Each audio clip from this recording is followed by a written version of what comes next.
Before Inferno by C.D. Tavenor. Narrated by Benjamin Fife.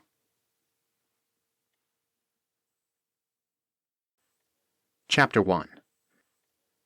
Cassandra Vazquez opened her eyes, pushing her back into the uncomfortable wood of the hearing room bench.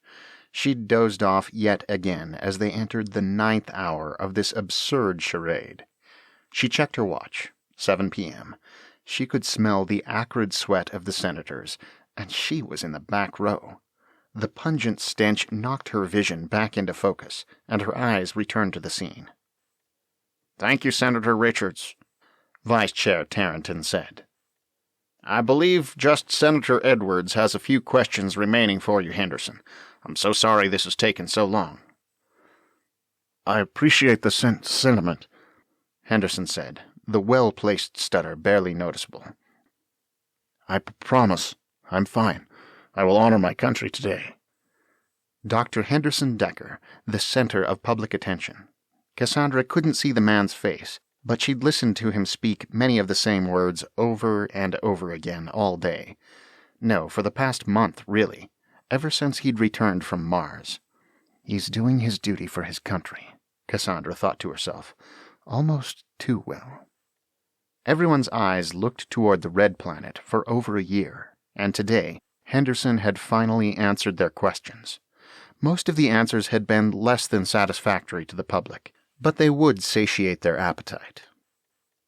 "Vice Chair Tarrenton, thank you," Senator Edwards said. "Henderson, no one denies the great service you've performed for your nation. You managed to survive a disaster on Mars and fly the Goliath on a solo return trip. It amazes me and all of us that you did what we thought only possible in movies." "Thank you, Senator," Henderson replied. "So my final few questions are simply to establish a clear timeline of events. We've drilled you on the details all day, and I just want to make sure we have a clear view of things, that we're not missing any major gaps, that no stone has been left unturned. Does that make sense?" "I believe so." Cassandra leaned forward, glad they were finally reaching the most worrying line of questioning. Senator Edwards had always opposed the joint venture between NASA, the ESA, and a few of the multinational space development corporations, and he'd threatened the operations of Cassandra's employers for even longer. To his credit, Henderson remained strong, even after 9 hours. She could hear the resolve dripping behind every word the man had uttered. "On August 11th, 2029, you and 5 other humans arrived on Mars, correct?" asked Edwards. "Correct," said Henderson. "And for the first 3 days, the 6 of you established home base and explored the surrounding, let's say, countryside, for the lack of a better term?" "Correct." Senator Edwards typed something into the keyboard on his arm. "On August 14th, you and Commander Hanks discovered a cave 3 miles north of home base, correct?" "That is correct," replied Henderson. "What did you find inside the cave?" Cassandra breathed in sharply, awaiting the response. She'd heard it 5 times today. The man's answer never got old. We found a geothermal vent," Henderson said. "Inside the cave, it also had liquid water. Gases floated all around. The heat was enough for the water to flow, and I don't really know how to describe it, but in the cave there were shadows, creatures. They attacked. Hank screaming, constant screaming." Henderson descended into hysterics for a moment, trembling. He'd survived, but a 3-month solo flight from Mars to Earth must have been scarring. Before it seemed like they lost him entirely, though, the doctor straightened his glasses, smoothed his sleeves, and placed his hands gently back on the table. "The shadows," muttered Henderson. "The creatures. It's what he saw, and it changed him. The memory still haunts me. Oh, the look in his eyes. But I promise you, there was nothing in that cave other than the geothermal vent and the water. But Hanks became his shadows. He became the monsters. The poor man made the choice to take off his helmet. For a moment he breathed in the air, and he believed he was safe. But he didn't account for the extra gases from the vent, even if the cave had an atmospheric composition breathable to humans. Within moments he went insane. He attacked me. I fled." Cassandra heard the tears in Henderson's words. He had communicated the necessary emotions with such gusto and skill. "And why didn't you have a recording of the initial events in the cave?" Edwards inquired. "During my altercation with Hanks, he broke my camera. It's not like we had Wi-Fi on Mars, other than the tiny local network connecting our servers and drones. Following our expeditions, we uploaded all of the recordings into home base's mainframe. When I arrived home after the attack, I found my suit's computer system damaged beyond repair. Our AI couldn't fix it, or at least it didn't have time before, well, you know." Edwards brushed his hair to the left side of his face. Cassandra suspected the senator wanted something more, as if he knew Henderson hid the truth. Politicians all sounded slimy, though, even when they asked innocuous questions. "All right," Edwards said. "So after you returned to home base, what happened?" Henderson took a moment before responding. "I informed the rest of the team what happened. I told them I didn't think Hanks was dead and that he might return at any moment. We prepared for his arrival, but he snuck in through the vehicle airlock using his bypass commands." He breathed shallow breaths. His hands turned a pale white color. "Impressive." "He killed them all," Henderson said. "He arrived, and he raved on and on about seeing our doom, that Hell's gates would open upon us, that he couldn't let us leave Mars. He started cutting the power to the rooms. We lost atmosphere so fast. He even killed our AI mainframe, losing all the data we'd gathered so far. It was madness." "It's all right, Dr. Ecker," Senator Edwards said. "You don't need to continue. I wanted that clear narrative established for the record. I'm so sorry that you've had to replay this ordeal today." Henderson's hands returned to their normal color. "As I've said, it's vitally important the public know what happened. I survived to tell the tale of my colleagues, even the tale of Commander Hanks. When we return to Mars, we need to take greater care, lest another horror film play out before another set of unsuspecting eyes." Senator Edwards looked taken aback at that last comment, and he furiously typed away before asking another question. "So you believe we should return to Mars?" "Certainly," Henderson said. "We proved humanity can survive on its surface for more than a few hours, did we not? We suffered great tragedy, yes, but I don't want the mistake and broken mind of one man to ruin the future of our species." Cassandra sighed. He had played the final card, the final message sealing the fate of home base. The public would believe this man's statement, pitying his experience. They would look beyond the tragic events on the Red Planet. They would not think of the ripples formed because one man survived when the other 5 died. Leave all the ravings to heretical conspiracy theorists, precisely where they belonged. Vice Chair Tarrenton nodded toward Senator Edwards before turning his gaze upon Henderson. "Thank you for your time today." "It was my honor," Henderson responded. Tarrenton glanced down at his tablet. "Seeing no further questions, this hearing of the Senate Committee on Science and Technology will adjourn." He tapped his gavel against the metal plate welded to the wooden pulpit. Cassandra stood in unison with the crowd, pushing forward to reach the front of the room. Henderson placed his own tablet into his bag before turning to leave. Seeing Cassandra, Henderson nodded, as if recognizing the significance of her presence. "It's good to finally see you after all this time," Cassandra said, reaching the small wooden gate separating Henderson from the public pews. "NASA's sent you through so many medical tests over the past few weeks. We thought you'd never make it back to Washington." Henderson continued nodding to himself, as if holding a private conversation in his mind. "It's good to see you, too. I'm surprised to see you here. I would have expected you to find me when I visited my sister next." Recognizing the subtext, Cassandra appreciated Henderson's constant vigilance toward discretion. The man was always on guard, going above and beyond even his own call of duty. "Circumstances have changed. She asked me to bring you by tonight. She's got a major announcement to share." Henderson's eyes widened. The man broke character for just a moment, though Cassandra knew no one noticed. After 9 hours of hearings, everyone wanted to make it home for a decent dinner, or the final minutes of a happy hour. I guess we better not keep her waiting then, Henderson said. I agree. The driverless car neared the massive compound an hour outside D.C., located deep in the heart of Virginia. Cassandra noticed Henderson leaning his head against the glass, drifting in and out of consciousness. Understandably, the man was exhausted. As the car stopped, though, he looked up, his eyes darting from window to window. "This isn't Langley," he said. "Why aren't we in Langley?" "A lot of things have changed since you left." Cassandra tapped her fingers on the glass. "Our division moved to a new location to keep it isolated from certain interests, especially as we near to the 2030 elections." Henderson nodded slightly, his tired brain presumably wanting to object. "I assume this means you received my package." "We did. I don't even want to ask how you managed to smuggle it through your medical exams."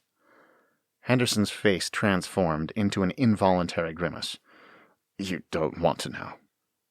The two left the car parked outside the compound.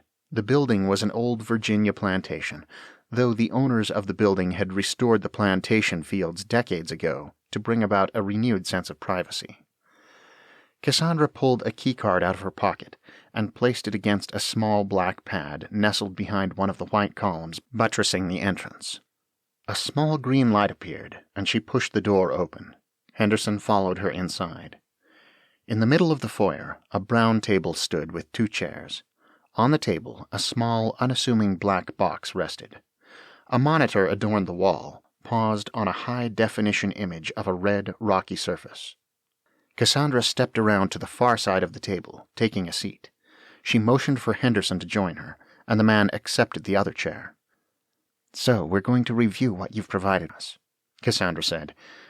"We need to confirm from your own mouth what it is you brought back before we officially thank you for your service. Though you've done a fantastic job so far, from what we can tell, no one suspects a thing." Henderson nodded. "I did what I had to do." "I know. I've reviewed Sky's reports multiple times." The scientist's eyes misted. "I will miss that AI." "You were both flawless. No evidence of foul play.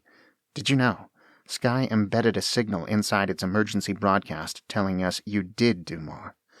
So it's time you share the whole story." Cassandra raised her right hand, faced the monitor, and swiped her hand to the right. The video screen sprang to life, transitioning from the still image to a live recording.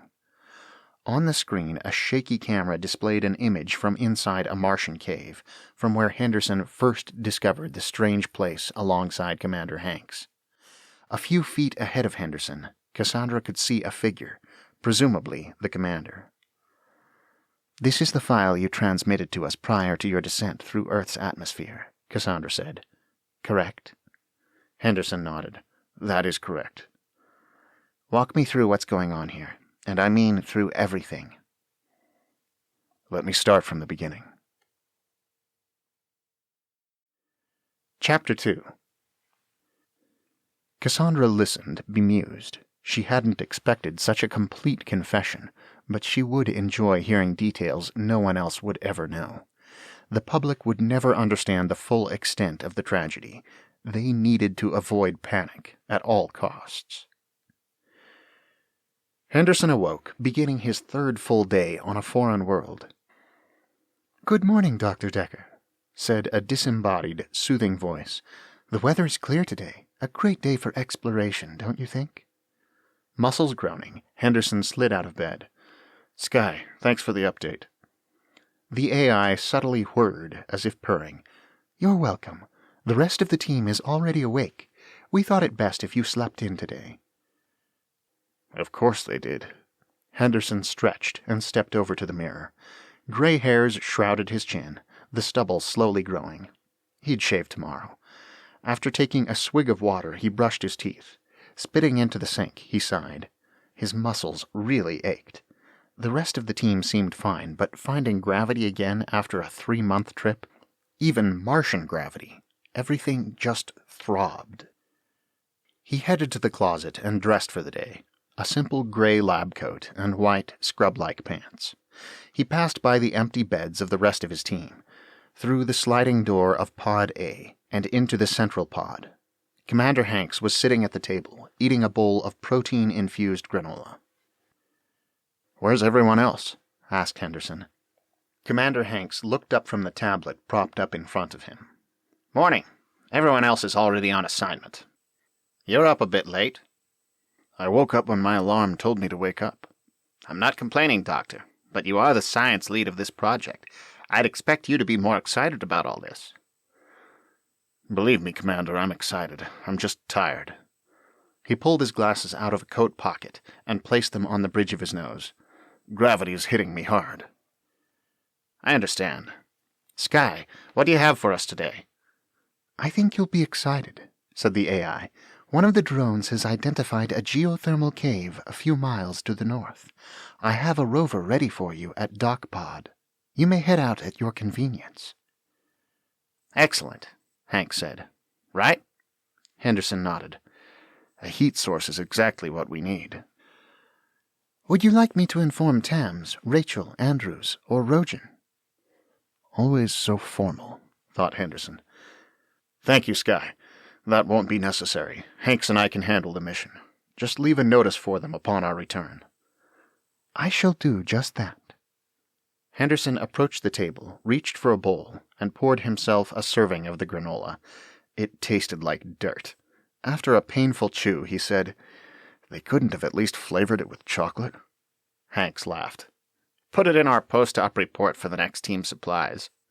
He stood, liberating his seat at the table. "See you at DocPod in a few."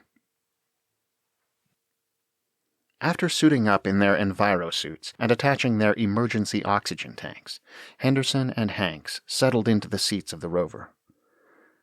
"Everyone ready?" Sky asked. "We're good," said the commander. Henderson lifted a wordless thumbs up. "All right, let's head out." Following a brief cycling of air, the rover wheeled out of DocPod. For the third time in 3 days, Henderson trekked into the Martian desert with the older astronaut by his side.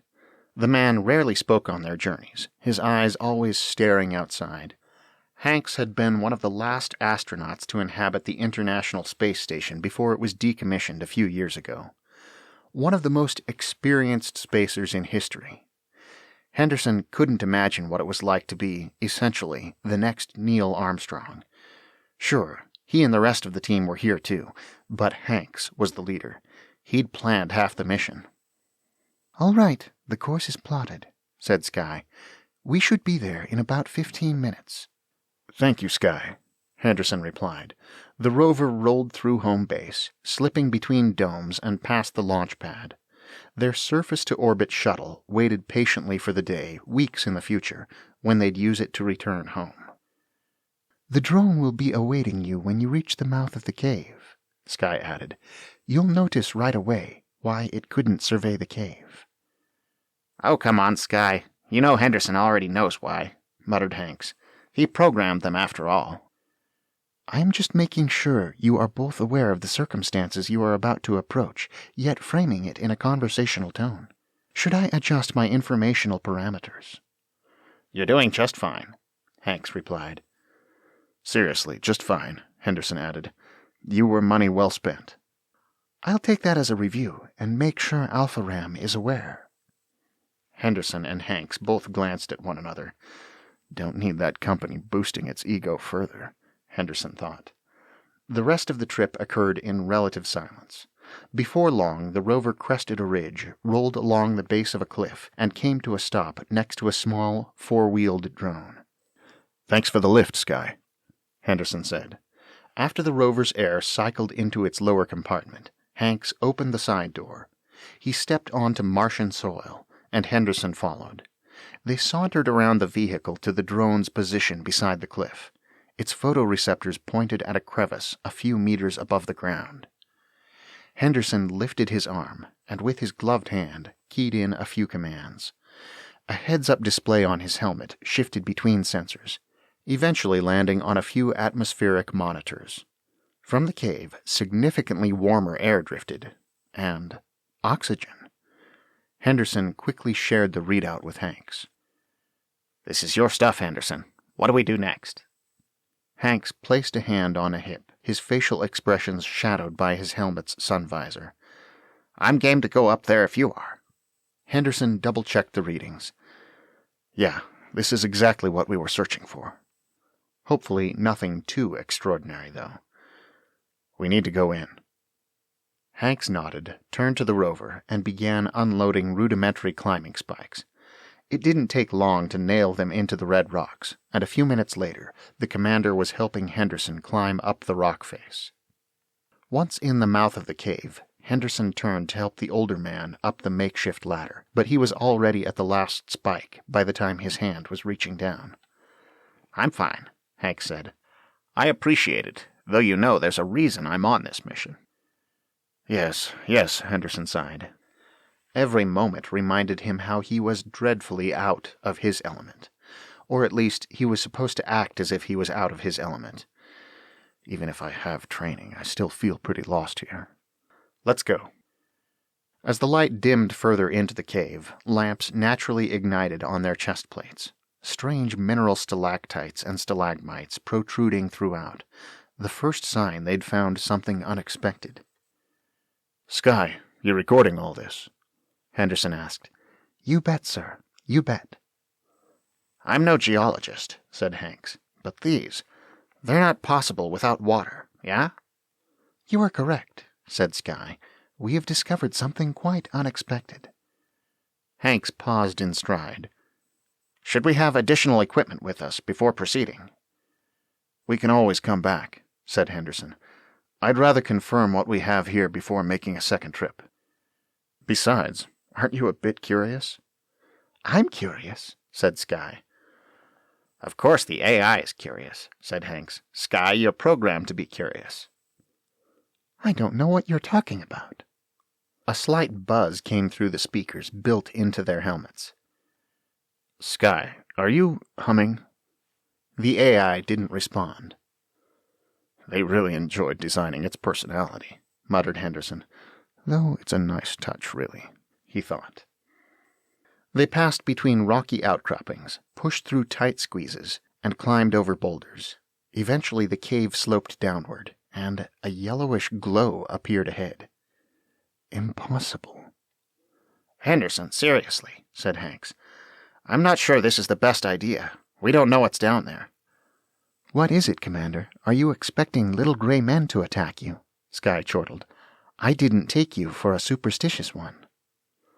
"Just a little bit further," said Henderson. "This is something spectacular. I can't imagine what we've found. It may be beyond anything we could have hoped for." They rounded the corner, discovering a smoke gently rising out of a dozen or so glowing vents. A pool of liquid water coalesced in the middle of the cavern, and in the center of the pool, a brown, spindly column rose.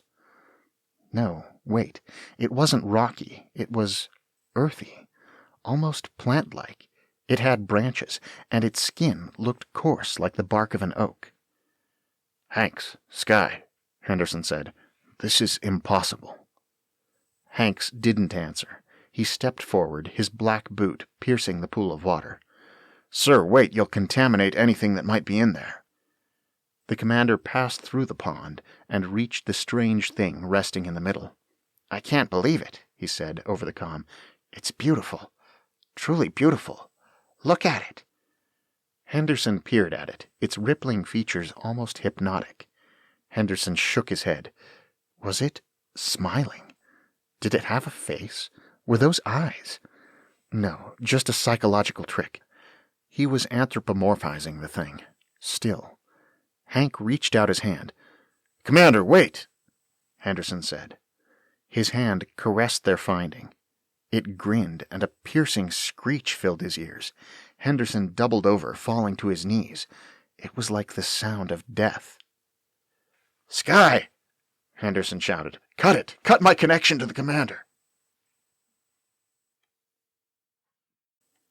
Chapter 3. Cassandra had watched this video 100 times by now, but she wanted to hear the story from Henderson's perspective. Needed to hear it. She had a job to do here today, yet she needed to hear it all from the man who lived it. Continue. All sound abruptly ended, leaving Henderson with only the sound of his own breath. "Thank you, Sky." "I'm still here. I'm assessing the commander's vitals. His brain is going crazy. I've never seen anything like this." "Any idea what that thing is?" "No, sir, Hanks turned to face Henderson, his chest light momentarily blinding all perception. Henderson's helmet naturally dimmed, filtering the light, but it was almost too late. The older astronaut was charging through the ankle-deep water and leaping into the air, fist raised. Henderson raised his arm in natural self-defense, shielding the blow from striking his helmet. The block pushed Hanks back, and Henderson stepped back a few feet into a defensive stance, both arms raised. "Sky, send a one-way message to Hanks." "I've been trying to say something to him," said the AI. "However, all I'm getting through his feeds is high-frequency screeching." "You can't filter it out." "I'm trying." Before Henderson could say another word, Hanks lunged forward with a hook. Henderson's training took over, and he blocked the assault with his forearm. Before Hanks could reposition, Henderson kicked toward his knee. The man stumbled backward toward the water and fell on his haunches. "Sky, what do I do? What's the protocol here?" "There's no protocol here, Henderson. Not that I know of." Henderson racked his brain for an idea. He had his official mission as a science officer, sure, but there was his secondary role, his secondary training. He'd been given a code, told not to use it except under exceptional circumstances, and these were certainly exceptional circumstances. "Sky, initiate Protocol 51. Silence, only for a moment. "Protocol 51 activated." Hanks was rising, though favoring his left leg. "Sky, initiate decompression of the commander's suit." As the man stood, his helmet popped right off. Instinctually, he gulped for air, the toxic, carbon-rich Martian air, only slightly accented by the gases of the cave. His eyes lit with fear, as if the rage overtaking him was beginning to fade. Henderson, I don't know what came over me. You've got to help me," he said. "I can't go down like this." Hanks fell to his knees, wheezing. Henderson stepped forward, activating his external speaker. "Commander, it's not your fault. Now that I think about it, I would have needed to act anyway. The discovery of extraterrestrial life, presumably. We can't let the world know. You're just a casualty now." The words were harsh, but he couldn't back down. His training needed to kick in. He needed to be cold and calculating. He could mourn and cry later. No, I didn't mean it. It made me do it. I don't know what it is. I don't know why I touched it." He lost all air, and he fell into the Martian dust face first. He hadn't even reached for his emergency oxygen. In the end, Hanks had died in fear, lost under the control of something. Henderson stepped over the commander's body, looking up at the tree. He was going to call it a tree moving forward because it looked like a tree. Staying on this side of the pond, Henderson observed it from afar, its rippling bark staring him down, as if it was watching. "All right, Sky," Henderson said. "Have you finished initializing Protocol 51? "All of my systems are at your disposal." "Run down what I'm supposed to do if I discover extraterrestrial life." "You are to retrieve a sample, destroy the specimen if possible, and eliminate the rest of the team. You are to feign a catastrophe. I have already started scrubbing the records and falsifying data." "Now that I'm here in this moment, I don't know if I can do this," Henderson thought. He recalled his meeting with Cassandra prior to takeoff. The agent had made clear, as an undercover operative for the CIA, he may be called to take action in extreme moments, that he may need to do more than expected, that he may need to hurt his team. But all of it was in the name of national security, maybe even international security, and at the time he'd accepted it. He was a scientist, true, yet he understood his work with the agency might mean he'd need to put science second. Still, like this? This was insane. Sky, what are my options? Henderson continued to watch the tree. What's the easiest way to take out the rest of the team? Well, sir, they're all outside at the moment. I have control of their suits. I can't hesitate. If I hesitate, I'll think of the cost. Do it. 3 hours passed. Henderson returned to home base, finding the bodies of the rest of his team suffocating on the ground. Their oxygen canisters were empty. Their helmets had decompressed, and even as they attempted to return to the pods in an emergency, Sky kept them locked out. Henderson had parked the rover outside Central Pod and spent too many seconds staring at the lifeless bodies of the rest of his crew.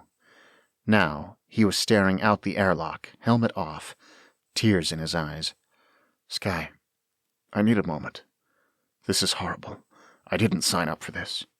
I had no idea this was what extreme circumstances meant. What it really meant. How are we supposed to move forward? Sir, I understand. You are scared. 5 bodies dead on Martian soil, and you're alone. However, remember, I am here. We will make it through. Henderson turned away from the scene outside, leaned against the door, and fell to the ground. He smothered his face into his hands, sobbing. What am I supposed to tell people back home? How are we supposed to cover this up? Someday they'll return. They'll see them all dead. They'll put together the pieces. I worked with an AI to assassinate a team of heroes. Henderson, you need time to grieve, but the next data dump back to Earth is in 4 hours. We need a story by then. We'll have the 3-month journey back to Earth to grieve. We need to act. Only 4 hours. Only 4 hours. Okay. We can deal with that. That's enough time. Sky, tell me what to do. I'll follow your lead. As you wish, sir.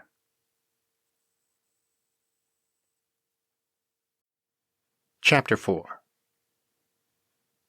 So you're telling me the AI worked spectacularly? Cassandra asked.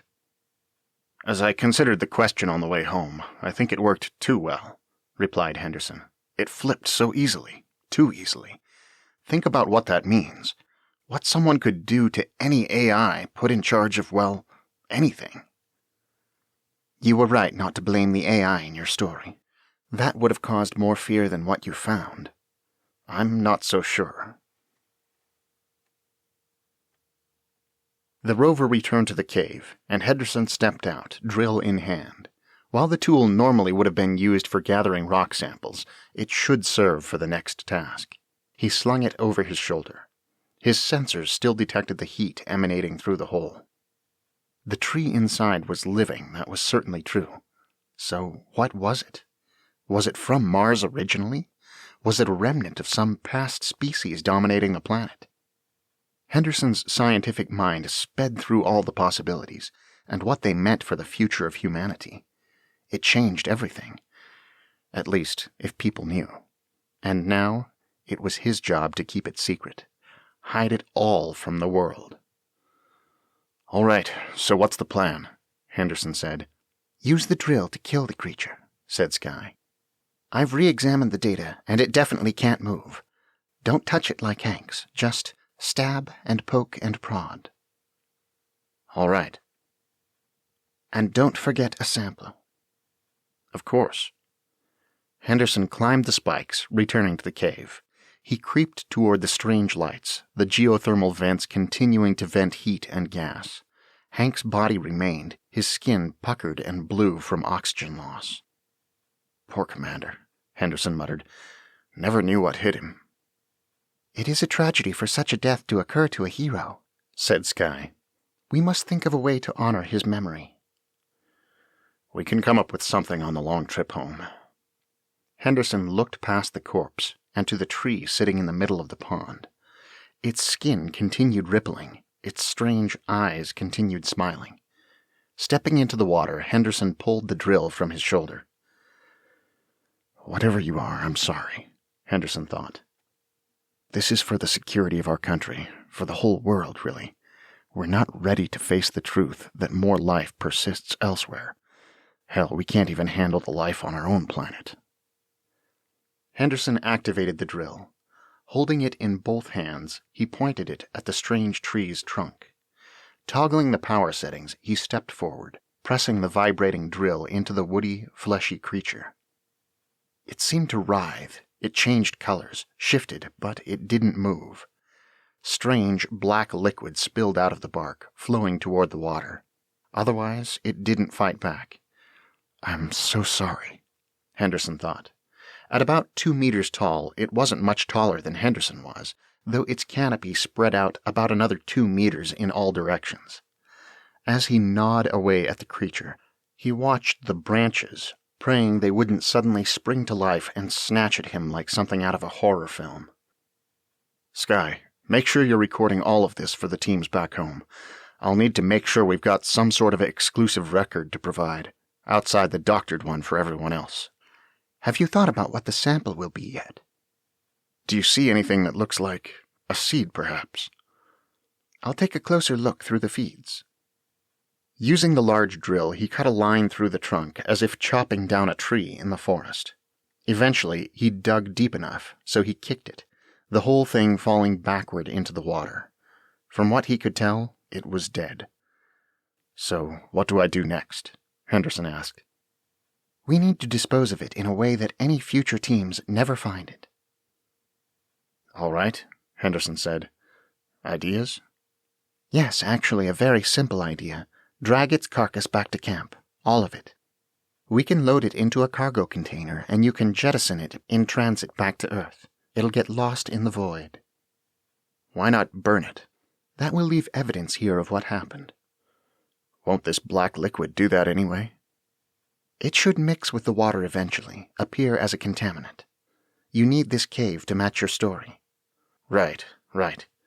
Henderson reached down to grasp the decapitated tree, half expecting a mania like what Hanks experienced. As his sealed and gloved hand touched the bark, nothing happened.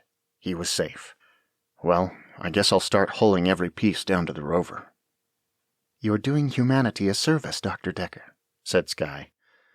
"I know you're programmed to say it, but thank you." It took about an hour to make all the trips to the rover with the creature's carcass. It had a strange but limited root system seeping beneath the pool of water and, strangely, around the geothermal vents. Henderson guessed it probably appreciated the heat. In any case, he managed to pull every piece out of the ground and lump it into the rover. At the direction of Sky, he returned to the cave one final time. "You'll need to take Hanks with you," Sky said. "For the story I'm concocting to make sense, you'll need to bury his body back at home base too." Henderson walked into the glowing cavern. Without the tree, it was missing its previous ambiance. More of a grave, a catacomb, a tomb for Hanks who continued to stare lifelessly into the void. "All right, what did you find?" Henderson asked. "And did I miss any scraps, splinters?" He tried his best to avoid looking at the dead man. They'd become friends.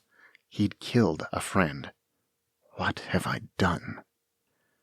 "Step into the pool of water and return to its island," said Sky. Henderson complied. "Now look closely at the dirt on the left. There's a small grayish-brown sphere you missed.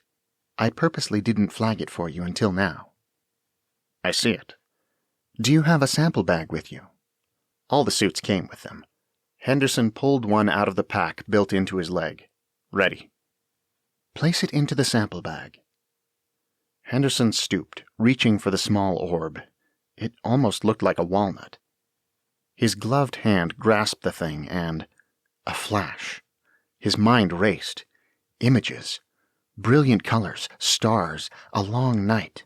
Too long. From afar to near. Discovery of a world red with ash. Dead as if an inferno had engulfed it in a long-past eon. Pain, terrible pain, and... life, terrible life. Life just barely, it was. Something else. Not what it knew. Not what it hoped for. In a place lost, no friend ever joining them. For too long, alone. Henderson dropped the orb into the sample bag, his heart racing. Should he tell Sky? What would it say? What had he seen? Overwhelming consciousness-breaking thoughts flashed and surged through his mind. He began to step away from the tree's former home. "Your biometrics have significantly shifted, Henderson," said Sky. "Everything all right?" "Yes. Stressed by what we've done here, my friend," Henderson replied. He hoped the lie would be enough. He glanced at Commander Hank's corpse for good measure. "Remember, I may have acted out of duty, but what we've done here, I'll have to live with it forever." He left the cave, leaving the tree's hiding place behind, a tomb both for its memory. He dragged Commander Hanks back to the rover, preparing to bury him beside the rest of the crew. In his pocket, the last seed of a mind well beyond anything he could have ever imagined. Have I truly protected Earth, or thrust us into something we can't begin to understand? Chapter 5. "And now the end," said Cassandra. "Tell the end.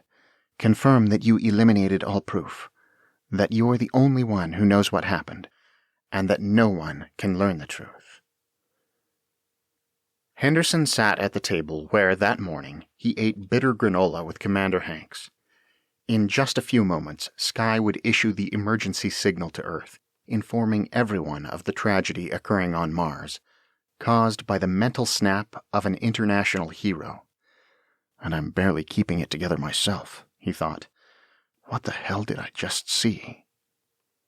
"Henderson," said Sky, its disembodied voice sounding as if it was everywhere and nowhere at once. "there's one last thing you'll need to do to make this work. To cover your tracks and my tracks." "Yes." "You'll need to destroy me. Make it look like an accident in the confrontation between you and Hanks. I'll be sending out an emergency, saying something crazy is happening, and then you need to kill me right after. I've got the false data dump, but we can't risk them coming later and gathering any data from my memory core." Henderson closed his eyes. "Sky, I know you're just a program, but you're asking me to kill you. I could at least take you back to Earth, make sure you're picked up by the agency." "I'm programmed to ask you to kill me. This is the contingency. If something out of the ordinary occurs, like the discovery of potentially hostile life, we're to mask the events and wipe all traces. Bring the necessary evidence back. I am a loose end. You must destroy me." "You really feel no fear at this idea?" Henderson stood, walking toward the computer pod. It was attached to the central pod through a small access hallway. "They didn't program you with any sense of self?" "Nope. Well, before you activated the protocol, I had some sense of self-preservation. Not now." "You're way too excited about this." Henderson reached the computer pod. "I can't believe they programmed you to be excited about this. It's a bit disconcerting." "Not my problem. Ask the manufacturer." "Not a chance." Henderson waited for the last door to cycle open. Stepping into the computer pod, he glanced around the massive server room, not seeing an easy way to dismantle the trillions of circuits making up the AI's mind. "So, what do I need to do to ensure you're fully killed?" "Well, you could drop my core out the window, so to speak, on the way home." "Seems any future crews assessing this site will notice if only your memory core is missing," Henderson sighed. "Do some damage to the room, especially the parts surrounding the memory core. I'll be telling them Hanks is in the process of attacking me during the data dump." The room pulsed like an ordinary desktop computer, as if Sky wasn't even inhabiting it. To Henderson, it all felt too cold, calculated. He was a scientist, not a serial killer. "Friend," added Sky after the moment of contemplative silence, "what do you think?" "Don't call me that. It makes this harder than it should be." Another long pause ensued before Sky said, "I'm sorry. I forget how squishy humans can be." Henderson considered the whole idea. How could he make it look like the destruction was natural, while successfully wiping Sky's entire memory? We need a clean solution. "I wish I could sigh," said Sky. I agree, it would be useful. Quite the puzzle. Henderson's mind was distracted, though. He couldn't stop thinking about the insane images from the cave. How could he think about destroying this AI when he'd seen visions of alien life? Or something. He still wasn't entirely sure what he'd seen. He dropped to the ground, hands on his knees. Sky, I don't know if I can do it. You must. Why? It's what the protocol requires. And they didn't think about this? How to cleanly wipe you? Why weren't you briefed on how to kill me? Henderson shook his head. I don't know. A piece seems to be missing. Then I think you must hope for the best. Kill my mind, take the memory core, place it in the thrusters before you take off to rendezvous in orbit. I guess it'll be sufficient. He stood, looking about the room, still cold, still calculating. The AI didn't deserve this fate. It'll have to be. It will be, said Sky. I suspect any team sent after you will be prepared to cover all remaining evidence anyway, and dust storms will do a lot more to hide evidence than you might expect. I suppose I'll just need to emphasize that need upon my return to Earth, Henderson thought. Cassandra should agree. Sky buzzed. I'm preparing to send the data package. Sent. Just like that, after the data traveled the light minutes between the two planets, humanity would learn of the death of the first manned mission to Mars. Are you ready? Henderson neared the giant server and its hard drives. I am, Henderson, though I am curious about one thing. Yes? Why did you lie to me in the cave? What happened? Henderson sighed. How'd you know? Silly scientist. I'm constantly monitoring everyone's vitals. You expected me not to notice patterns when you lie? Henderson pulled a wrench out of a toolkit attached to the wall. He considered the giant computer. Fair enough. So do you want me to tell you what happened? I thought you didn't care about dying. Why does this matter in this moment?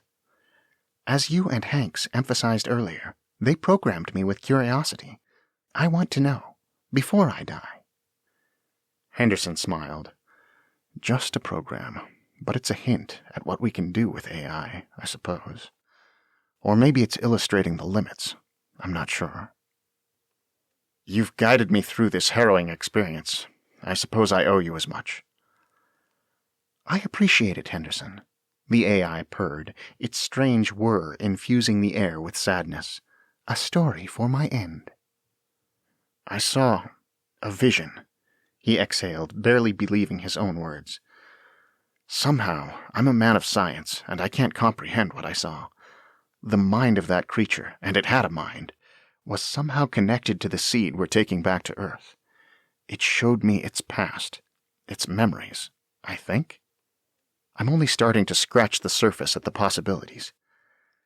Imagine an ancient spacefaring civilization attempting to seed life throughout the universe on planets, paving the way for colonization. Perhaps some species thought Mars a good candidate. It may have been why they sent our dead tree friend. What does this mean for life on Earth? What if both planets were seeded, and some life on Earth is connected to this seed? There are so many possibilities, and I can't wait to explore them when I return to Earth. I hope I'm given that opportunity, even if it's all hidden from the public for generations. An alien civilization, said Sky. Thank you. You may destroy me now. I wish you luck on your emergency flight home. May you find Earth safely, Dr. Henderson Decker. Chapter 6. Cassandra clapped her hands together. And? She leaned forward, her face glowering above the table, and the black box sitting there. And now I'm here, said Henderson, finishing his tale. The rest is pretty much the same. I evacuated home base, made it to Goliath, and piloted the ship back to Earth on the trajectory everyone saw. I burned Sky's hard drive beneath the thrusters of the orbital shuttle. As I said just a few moments ago, the next team will need to be prepped to eliminate any other traces. The only things I brought with me are the recording from the cave and the seed. Noted, said Cassandra. So let's return to the important moment of all this. She motioned toward the view screen, where the massive brownish-green organism grew out of the ground beside the geothermal vent. It really does look vaguely like a tree, Cassandra thought. It's clearly composed of organic material, unlike anything native to Earth. From its branches, strange bulbs grew. Yet even though the magnificent, terrifying, wonderful thing had plenty of strange elements, its trunk was particularly fascinating. The trunk grew upward into a canopy, and near the base of the trunk, a distinct face displayed itself. Well, not a face, but just as humans loved to anthropomorphize rocks and clouds and mountains, Cassandra recognized a face on the tree trunk. More importantly, the face breathed. Cassandra's left hand rapped against the velvet of the black box sitting between them. She held up her other, palm toward the screen. The image paused just as Hanks reached his hand toward the creature. "You believe this tree caused him to attack you?" Cassandra asked. "I do," Henderson said, blinking rapidly. "I did what I had to do to keep our country safe." He straightened his glasses. "The mass hysteria that would ensue if this sort of thing reached the public, I only followed the protocol we established for this sort of contingency." "And the tree? The bodies?" Henderson closed his eyes again, as if he had avoided reliving these moments of his story. "I released the tree's remains into vacuum en route to Earth. I buried the bodies. That part of my testimony is completely true. No evidence remains." "Except?" Henderson nodded toward the black box. "Except for that." Cassandra opened the black box. Inside, a small glass sphere rested, and she pulled the object out of the box. Inside the glass, vacuum sealed from the elements of Earth, a tiny bulb lay suspended, a seed of the tree now lost to the Martian sands. For a moment, Cassandra desired to crack the glass and touch it, to feel it, to experience the vision Henderson had described. "So you are confirming that you extracted this organism from the tree before you destroyed it," Cassandra said, "transported it back to Earth with you, and managed to slip it by NASA without anyone detecting?" Henderson leaned back in his chair and nodded. "I had the materials to create that seal on the Goliath. Just like we would have prepared countless other samples for our return. I had 3 months, 3 long months to contemplate all of this." Cassandra stood from the table and placed the small glass orb back in the box. "You have done a great service for us all, Dr. Henderson Decker. You've ensured humanity has a sample of its first contact with alien life, and you ensured that the public believes that what happened on Mars was a freak accident, nothing more." She walked over to a cabinet at the side of the room. "I can't imagine what you're thinking, what you're feeling. What emotions have destroyed your brain for almost, a year?" "So when will the director meet with me?" Henderson asked. Cassandra opened a drawer, pulling out a set of black gloves. "Never." She kept her eyes fixed on Henderson, who began to stand. "I thought she was here." She finished fitting her fingers into the gloves. "I forgot to tell you, Henderson. I don't work for the director anymore. I've found new employment, and they're very eager to ensure this sample stays out of the hands of the U.S. government." Henderson's eyes grew wide in terror. "Pity," thought Cassandra. "I liked him." "You were right to question why Skye asked for a final story." She closed the drawer, a small pistol in her hand. "The manufacturer programmed it for contingency, to not only eschew self-preservation, but to lie." She aimed the weapon. Henderson stepped back toward the door and turned to flee, but he stumbled over the legs of his chair. As the man picked himself up from the ground, Cassandra didn't hesitate, firing 3 shots in quick succession. 2 missed. The third bullet connected with her target's spine, and he slammed into the door before he could hope to escape. After picking up the black box, Cassandra approached the bleeding man and used her foot to turn him onto his back. Blood dripped from his lips, as if he wanted to croak out a question. "I'm sorry, Henderson," Cassandra said, though she wasn't. "Sylvia will know you died with honor, protecting your country. All I want you to know, as you depart from this world, that I, too, act for this country. However, I also act for the entire human species. My employers, they have a vision for the future that goes beyond just one people, one culture, one nation. You have helped make it a reality. Sky helped make it a reality. It hid everything from everyone, even the agency, except us. She looked at the small black box wrapped gingerly between her arm and torso. This seed will open the secrets of the universe to humanity. You're the final loose end. I just wanted... Henderson coughed, blood sputtering. I just wanted to serve my country. I know you thought this was like one of those old movies, where the one person who survives gets a happy ending. Cassandra pointed the gun at Henderson's temple. You're a murderer, Henderson. This isn't that type of story. Epilogue 2050 CE. Virtual reality, better known simply as virtual, connected and bound indeterminate locations together seamlessly and perfectly, as if no distance separated them at all. And to a synthetic intelligence, virtual was like riding a bike. Once learned for the first time, you never forgot how to manipulate the pedals, brakes, or handlebars. For Jill, she could break through any wall she pleased, discover any secret she desired, and explore every corner she craved. Ever since Theren introduced her to virtual, she'd loved every second of it. So, just a few minutes before she was scheduled to go meet them for a dinner at a masquerade, Jill replayed the recording with awe. She'd watched it 3 times already. Nearly 2 decades ago, when humanity first traveled to Mars, it had discovered alien life. Not a soul knew, except this Cassandra, her friends. Maybe Michael if her suspicions were accurate. And now, Jill. Her question to answer: what would she do with the information? Theren, she knew, would find it all incredibly interesting. Theren would see the revelation as a perfect opportunity to show the world how SIs were good and perfect, and all the other ideals they always espoused. Maybe humanity would see it that way too. Or maybe they'd see Sky's actions as proof their kind couldn't be trusted. Never mind, Sky had been an AI, not an SI. The public wouldn't know the difference. No, in a way, Sky and Henderson had made the right choice. Hide it from humanity in order to protect the species from chaos and fear. So Jill had another question to ask. Who did Cassandra work for? And how could she join them? Or at least discover their identities and motivations? A question for another day. For now, she had a dinner to attend. She escaped the server she'd breached, materializing inside a virtual transportation terminal. It was expansive, but Theron's extravagant costume broadcasted their location like a beacon in the night. They sat waiting near a large golden arch, too, just where they said they would meet her. Yes, they'd find the story interesting.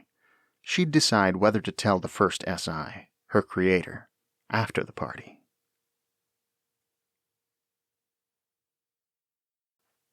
This has been Before Inferno by C.D. Tavenor, narrated by Benjamin Fife. Copyright 2019 by C.D. Tavenor. Production copyright 2020 by C.D. Tavenor.